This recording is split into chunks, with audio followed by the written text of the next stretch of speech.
My sister cheated on me with my husband and my parents betrayed and hid it. But at her baby shower, I exposed the lies that shattered my entire world. My name's Alina, 30, female. I grew up in Chicago with my older sister, Julia, 32, female, and my parents. Honestly, I've always felt like I was just the extra kid. Julia was the one everyone doted on. She was the pretty one, the smart one, the golden child. Me? I was just there, the responsible one, the one they could count on to figure it out or not make a fuss. That's their way of saying I didn't matter as much. It wasn't like they were evil or anything, they just made it really clear in 100 little ways that Julia came first. For example, in middle school, I worked my butt off to win the regional spelling bee. I was so excited when I came home with the trophy, thinking they'd be proud. But my dad barely looked up from the newspaper, and my mom said, "That's nice, sweetie, but did you hear Julia got asked to the spring dance? Isn't that so exciting?" High school was worse. I made the varsity swim team, which was a big deal because I was just a freshman, but Julia was a senior and got a lead in the school play. Guess which one they showed up for? It wasn't the swim meets. I remember sitting in the car after a big competition, holding my first place medal, and my dad asking if I could give Julia a ride to her play rehearsal. I wanted to throw the medal at him, but I just said sure. Even now, as adults, it hasn't stopped. A few years ago, when Julia bought her first house, my parents helped with the down payment. They even paid her closing costs. When I mentioned needing help with car repairs, my mom said, "Oh, sweetie, maybe you should budget better." Like, okay, I'll just budget better next time my transmission goes out. Cool. Anyway, the point is, Julia's always been the favorite. I never hated her for it, though. I figured that's just how families are sometimes. I thought she cared about me, that we were close despite all the weird favoritism. But last week I found out how wrong I was. It started when I went to my parents' house to drop off some paperwork my mom had asked for. Nothing dramatic, just insurance stuff she needed me to fill out because apparently I'm the only one who knows how to handle paperwork. When I walked in, they were sitting in the living room. My mom was on the phone, and I could hear her on speaker. I wasn't paying much attention until I heard Julia's voice. She said, "Mom, Alina can't find out about me and Jay." Jay, my husband. I froze. My mom said something like, "Don't worry, sweetie, she won't. It's better this way. You've got so much on the line." My dad chimed in with, "Yeah, let's not ruin your life over one mistake." My heart felt like it stopped. My own sister, my husband, and my parents knew. I felt like I'd been sucker punched. I quietly backed out of the house and left. I didn't even grab the paperwork. I just got in my car and drove home, trying to wrap my head around what I'd just heard. When I got home, Jay was there, sitting on the couch like everything was fine. I couldn't even look at him. I went straight to the bathroom and locked the door. I sat on the floor for what felt like hours, trying to figure out what to do. Part of me wanted to barge into the living room and scream at him. Another part wanted to drive straight to Julia's house and confront her, but mostly, I just felt numb. For the next few days, I kept to myself. Jay kept asking if something was wrong, but I couldn't talk to him. Every time I opened my mouth, I felt like I was going to cry or throw up. I couldn't even text Julia. I knew if I tried, I'd lose it completely. The thing is, this isn't just about the cheating. It's about the betrayal from all sides. My sister, who I thought I could trust, and my parents, who I thought were supposed to love me. They all knew, and none of them cared enough to tell me. They cared more about protecting Julia's perfect image than protecting me. I spent a lot of time just sitting in my car, driving around aimlessly, trying to figure out what to do. I didn't want to confront them without proof. What if they denied it? What if they made me feel like I was crazy? So I decided to wait. I didn't know what I was waiting for exactly, but I knew I needed to keep my cool until I had a plan. Then, a few days later, my mom called me, all cheerful like nothing was wrong. "Alina, honey, can you help plan Julia's baby shower?" she asked, like she wasn't actively covering for Julia sleeping with my husband. Oh, yeah, did I mention Julia's pregnant? And now I don't even know if the baby's her husband Nate's or if it's Jay's. The audacity of her asking me to plan this party was almost laughable. But instead of blowing up at her, I said, "Sure, Mom, I'd love to help." After that call with my mom, I was done feeling sorry for myself. It wasn't just about Julia sleeping with Jay anymore. It was about all of them thinking they could get away with it. My parents, my sister, my husband, they were treating me like I was some kind of clueless idiot who'd just smile and go along with everything. That pissed me off more than anything, but I knew I couldn't just blow up and start yelling. No one would take me seriously, and they'd probably twist it around to make me look like the bad guy. Julia's always been good at playing the victim, and I wasn't going to give her that chance. If I wanted to confront them, I needed proof, not just vague suspicions or overheard conversations. I needed hard evidence they couldn't deny. So that night after Jay fell asleep, I grabbed his phone. Normally, I'd feel weird about going through someone's stuff, but honestly, after what I'd overheard, I didn't feel guilty at all.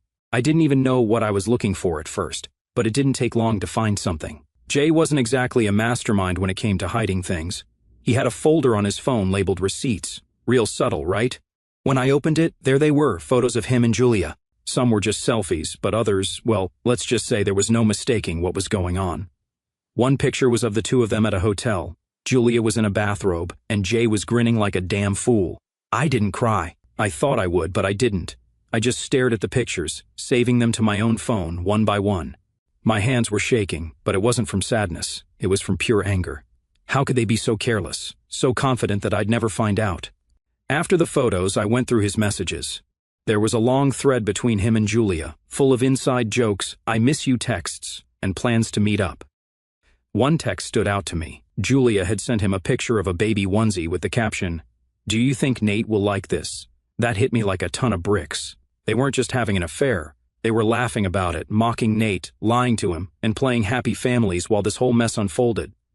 I saved the messages and moved on to his email. At first, I thought there wouldn't be anything there. Who emails about affairs, right? But then I found a confirmation email for a hotel booking from a few months ago. The name on the reservation was his, but there was a note about special arrangements for 2 guests.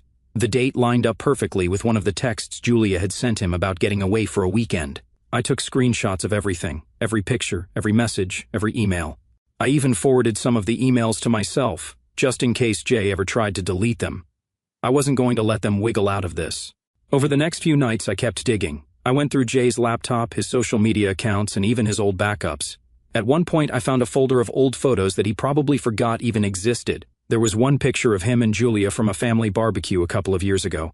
They were standing a little too close, and Julia had her hand on his arm. Looking back now, it felt like a giant neon sign that I'd been too blind to see. But it wasn't just about Jay. I started paying attention to Julia's social media too. She's one of those people who post everything online. Brunches, shopping trips, yoga sessions, you name it. At first glance, it all seemed harmless. But when I looked closer, I noticed little things. A photo of her at a cafe with 2 cups of coffee on the table, but no one else in the frame. A picture of her at a hotel lobby with the caption "Weekend Escape," but no tag for Nate or any of her friends. It all started to add up. They weren't even being careful. They thought I was too stupid to notice, too blind to connect the dots.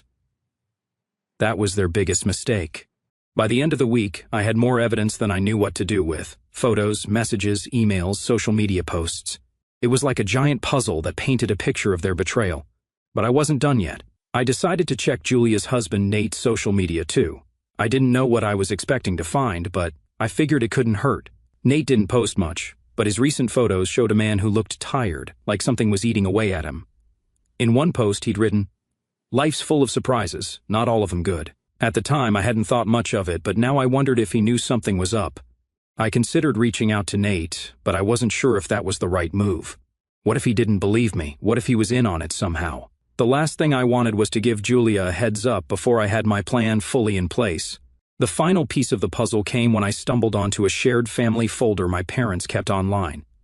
It was mostly full of old photos and documents, but there was one folder marked baby shower plans. I opened it out of curiosity, and there it was. A draft guest list for Julia's shower.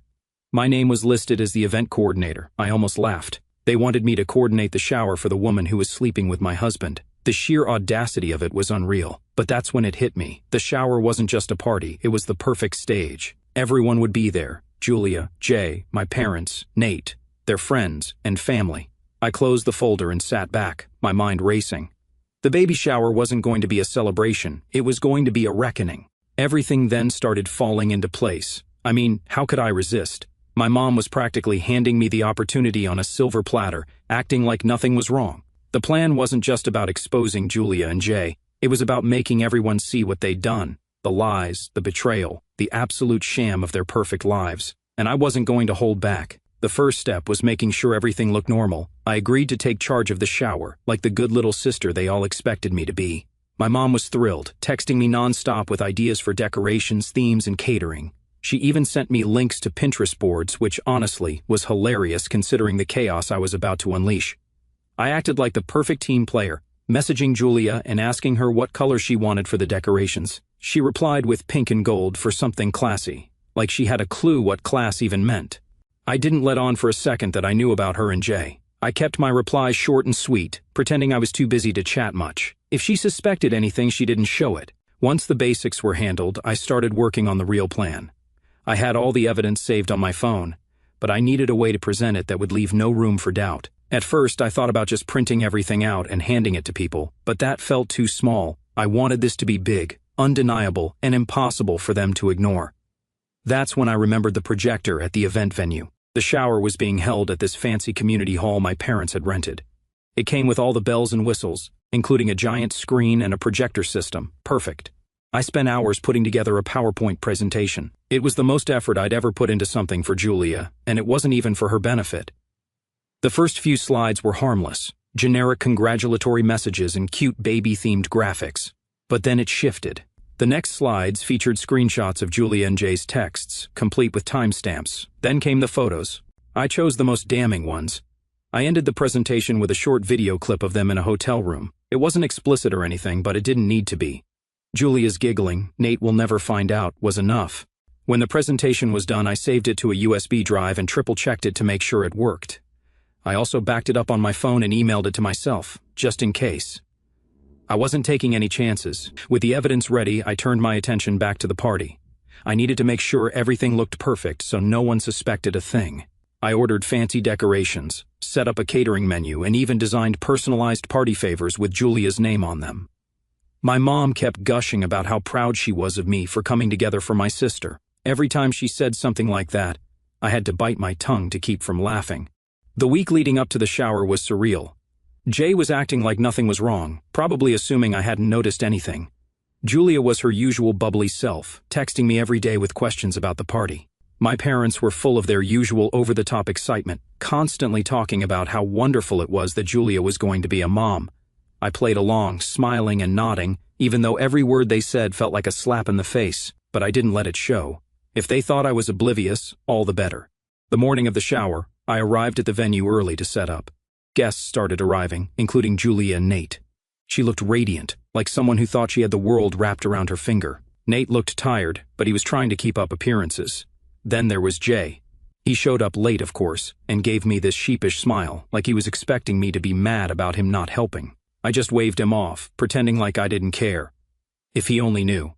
My cousin Clara showed up with her phone out, already live streaming for her Instagram followers. She's one of those people who documents everything, and normally it's annoying, but today it was a blessing. Clara's live stream meant the entire world would see what was about to happen, not just the people in the room. As the party got underway, I made sure everything was running smoothly. People were laughing, eating, and complimenting Julia on how great she looked. My parents were buzzing around, practically glowing with pride. When it was time for speeches, my mom went first, saying how proud she was of Julia and how excited she was to be a grandmother. Julia teared up, of course, because she loves being the center of attention. Then it was my turn. I grabbed the microphone, took a deep breath, and smiled. "Julia," I said, "you've always been the star of the family. Today, I wanted to give you something truly unforgettable." I walked over to the projector, plugged in the USB drive, and hit play. At first, everything seemed fine. The first slide was a picture of Julia and Nate from one of their trips, something sweet and harmless to set the mood. People were smiling, nodding, and a few even clapped, thinking it was going to be one of those cheesy, sentimental presentations. Julia looked at me like I was the best sister ever, giving me that fake, grateful smile she's mastered over the years. And then slide 2 hit. The room went quiet, dead silent. The slide showed a screenshot of one of Julia and Jay's text conversations. It wasn't anything too explicit, just flirty messages about missing each other and can't wait to see you again. But it was enough to make people shift uncomfortably in their seats. Julia's smile froze, and she glanced at me, confused. Jay, on the other hand, looked like he'd seen a ghost. I didn't pause. I let the next slide roll, a series of photos of Julia and Jay at a hotel. One was just the two of them standing in the lobby, but the next one showed Julia in a bathrobe, sitting on the edge of a bed, smiling at Jay, who was standing behind her with his shirt off. That's when the whispers started. "What is this?" someone near the front muttered. "Is that Jay? That's not Nate, right?" Julia's face went from confused to panicked. She stood up, half reaching for the projector, but it was too late. The next slide hit, a short text exchange where Julia joked about how clueless Nate was and how easy it was to keep the secret. "Alina!" Julia's voice cut through the murmur. "What the hell is this?" I ignored her. I didn't even look at her. The presentation rolled on. The next slide was another level of shock. It was the video. Just a short clip of Julia and Jay sitting on a hotel bed. That's when the room exploded. Nate shot up from his chair, his face a mix of shock and anger. "What the hell is this?" he shouted, his voice echoing through the hall. Julia froze. She opened her mouth to say something, but no words came out. Jay, sitting a few seats away, looked like he wanted to melt into the floor. "Is this real?" someone in the back asked. "What the hell is going on?" Clara's live stream was still rolling, capturing every second of the chaos. Her phone was blowing up with comments like, "OMG, this is wild," and "someone stop the presentation." People at the party started pulling out their phones, filming and texting others. Julia finally found her voice. "Alina, stop this! What's wrong with you?" she yelled, her face red and her voice cracking. I stood there, calm as ever. I grabbed the microphone and said, "What's wrong with me, Julia? Maybe you should be asking yourself that question. Sleeping with my husband? Really? And you thought I wouldn't find out?" Gasps rippled through the room. "Wait," Nate said, holding up his hand. "What did you just say? You slept with Jay?" He was looking at Julia now, his expression shifting from confused to furious. "It's not what it looks like," Julia stammered, tears streaming down her face. "I can explain." "Explain what?" Nate snapped. "That you've been screwing her husband?" "That's a hell of an explanation, Julia." Jay tried to stand up, raising his hands as if to calm everyone down. Let's just talk about this," he said, his voice shaking. I couldn't help but laugh at that. "Oh, now you want to talk? You didn't seem too interested in talking when you were sneaking around behind my back." Julia turned to me, her voice desperate. "Alina, please, we're family. You didn't have to do this in front of everyone." "Family?" I said, glaring at her. "You're seriously talking about family right now? Where was that family loyalty when you were hooking up with my husband? Don't even try to guilt me, Julia. You made your bed, now lie in it." My parents, who had been eerily quiet until now, finally decided to jump in. My mom stood up, looking at me with this horrified expression. "Alina, enough. You've made your point. This isn't the place for this." "Oh, it's exactly the place for this," I shot back. "You've been covering for her this whole time, haven't you? Don't think I don't know you knew about Julia and Jay, and instead of telling me, you helped her keep it a secret. Some mother you are."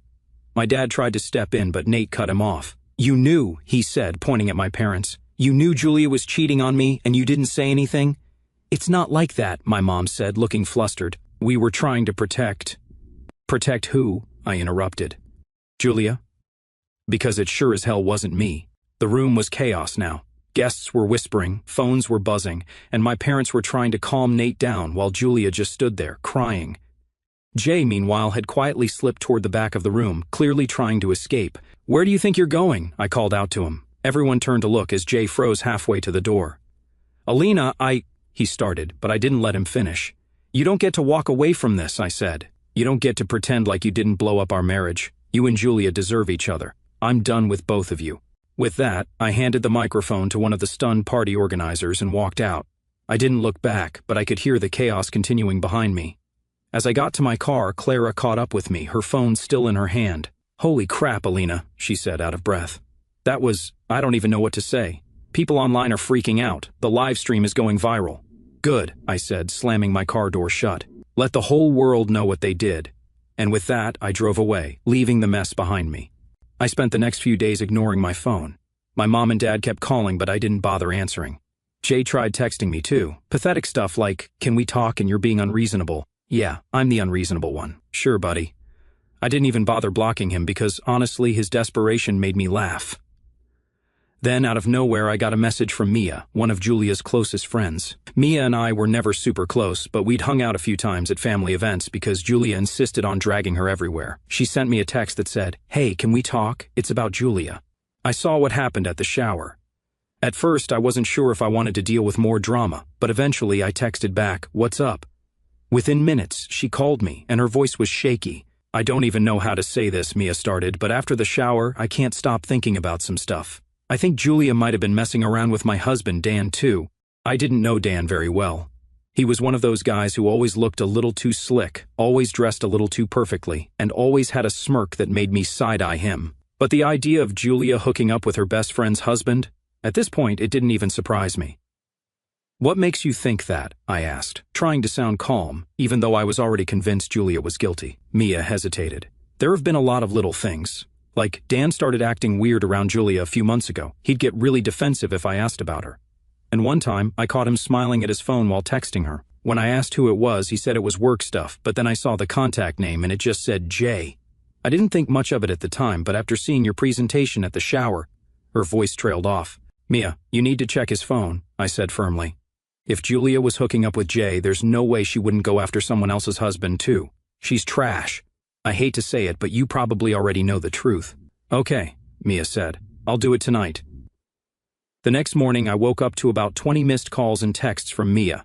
The first one just said, "Call me a sap." Another said, "I can't believe this," and one simply read, "It's true." I called her back, and as soon as she answered, she burst into tears. "I found everything," she sobbed. Texts, photos, emails, everything. Julia and Dan have been sleeping together for months. And it gets worse, Alina. He might be the father of her baby. I didn't even know what to say at first. It was so on brand for Julia that I wasn't shocked, but hearing it confirmed still made me furious. Mia, I'm so sorry, I said finally. What are you going to do? I kicked him out last night, she said through tears. I couldn't even look at him. He tried to deny it at first, but when I showed him the texts, he just shut up. I told him I wanted a divorce, and he didn't even fight me on it. Good for you, I said. You deserve better than that scumbag. And Julia? She's disgusting. I don't even have words for how low it is. Mia sniffled. I can't believe she'd do this to me. I thought she was my friend. Yeah, I replied bitterly. I thought she was my sister. Turns out she's just a selfish, cheating mess who doesn't care who she hurts. Mia told me more about what she found. One text stood out. Julia sent Dan a picture of a baby onesie and wrote, "Can't wait to see if it looks like you or Nate." The sheer audacity of it made my blood boil. She wasn't just cheating, she was flaunting it. After Mia dropped the biggest news about Julia's baby potentially being Dan's, it felt like the universe was working overtime to unravel Julia's entire life. And honestly, I wasn't mad about it. For years she walked around acting like she was untouchable, like nothing she did had consequences. Well, now the consequences were coming, and they weren't pulling any punches. The fallout started with Nate. He didn't waste any time. After the baby shower, he kicked her out that same night. Julia tried calling him, probably to spin her usual web of excuses and lies, but Nate wasn't having it. He blocked her number, filed for divorce, and even announced it on social media with a simple post, starting fresh, short but brutal. And the best part? Nate's friends and family rallied behind him. Julia had always been good at charming people, but this time she'd gone too far. The evidence from the baby shower was too damning, and everyone had seen it. Clips of the presentation were circulating online. Strangers were tearing Julia apart in the comments, calling her everything from a homewrecker to a psychopath. Jay, on the other hand, was trying to keep a low profile. After I kicked him out, he went straight to my parents' house, where Julia was also staying. The irony wasn't lost on me. My cheating husband and my cheating sister holed up together like two rats in a sinking ship. My parents, of course, welcomed them with open arms because, God forbid, Julia ever faces the consequences of her actions. But even Jay couldn't stick it out for long. A week later, I heard through a mutual friend that he and Julia were fighting. Apparently, Jay had found out about Dan. I don't know how exactly. Maybe Mia's divorce paperwork mentioned it, or maybe Julia let it slip during one of her crocodile tear breakdowns. Either way, Jay wasn't happy. According to the friend, Jay confronted Julia about Dan, and she tried to brush it off, saying it was just a fling and didn't mean anything. Jay, being the hypocrite that he is, got all self-righteous about being cheated on. He packed his bags and left, leaving Julia crying on my parents' couch. When I heard about this, I laughed for a good 5 minutes. The audacity of Jay, a man who cheated on me for months, being mad that Julia cheated on him? It was almost too good to be true. The best part was that Julia had nowhere else to go. Nate didn't want her, Jay was done with her, and even Dan hadn't reached out to Julia since Mia served him with divorce papers. According to Mia, he was barely even acknowledging the baby. Mia told me Julia had tried calling Dan multiple times, leaving desperate voicemails about how they needed to talk about their future, but he wasn't biting. I couldn't help but laugh. Julia had spent her whole life acting like everyone wanted to orbit around her, but now she was completely alone. My parents tried to keep up appearances, pretending everything was fine, but even they couldn't ignore the mess. People in their social circles started talking, and the whispers weren't flattering. My mom called me one afternoon, probably hoping to smooth things over and convince me to come back into the fold. "Alina, sweetie," she started, using her best guilt trip voice. "I know things have been difficult lately, but we're still a family. We need to work through this together." I almost choked on my coffee. "You mean the same family that covered for Julia while she destroyed my marriage?" "Yeah, no thanks." "Alina, that's not fair," she said, her voice tightening. "We were just trying to keep the peace." "Peace?" I snapped. "That's not peace. That's enabling. And now you want me to just forget about it? Not happening. She tried a few more lines, but I wasn't budging. By the end of the call, it was clear that she and my dad were more concerned about saving face than actually fixing anything. I told her as much before hanging up. Julia, on the other hand, was spiraling. I didn't hear this directly, she wouldn't dare talk to me, but mutual friends started reaching out to spill the tea. Apparently, Julia wasn't handling the public backlash well. She tried deleting her social media accounts, but by then, screenshots of her and Jay's texts had been plastered everywhere. Strangers were tagging her in posts, dragging her name through the mud. Even her so-called friends were distancing themselves. One of her closest friends, Natalie, told me she hadn't spoken to Julia since the baby shower. "I can't believe she would do that to you," Natalie said. "And to Mia? Like, what kind of person does that?" I didn't have an answer. Julia wasn't just selfish, she was reckless. She never thought about how her actions would affect other people, and now, for the first time, she was paying the price. The cherry on top came when Julia gave birth a few weeks later. I didn't go to the hospital, obviously, but I heard through the grapevine that Nate insisted on a paternity test before signing anything. And it's easy to guess, the baby wasn't Nate's, it was Dan's. When Mia told me, I nearly fell off my chair. "You've got to be kidding me," I said. "Nope," Mia replied. "Nate called me himself. He said the test was clear as day, it's Dan's kid. He told Julia he's done with her for good." I could only imagine the look on Julia's face when she got the results. She'd already lost Nate, Jay, and Dan. Now she was stuck raising a baby on her own, with no one left to blame but herself. As for me, I was finally feeling free. My divorce from Jay was finalized a few weeks after the baby shower. It was, in a word, liberating. It wasn't easy, divorces never are, but compared to the emotional weight of the betrayal, the legal part was surprisingly straightforward. Jay didn't even try to fight me on it, which was probably the smartest thing he'd done in years. Maybe he felt guilty, or maybe he just wanted to move on as quickly as possible. Either way, I wasn't about to complain. I'd contacted a lawyer the morning after the baby shower. I didn't want to waste time wallowing or letting Jay think there was any chance of reconciliation. The lawyer was amazing, straight to the point, empathetic, and clearly someone who had seen plenty of cases like mine. "You're doing the right thing," she said after I finished explaining the situation. "People like Jay don't change, and you deserve better."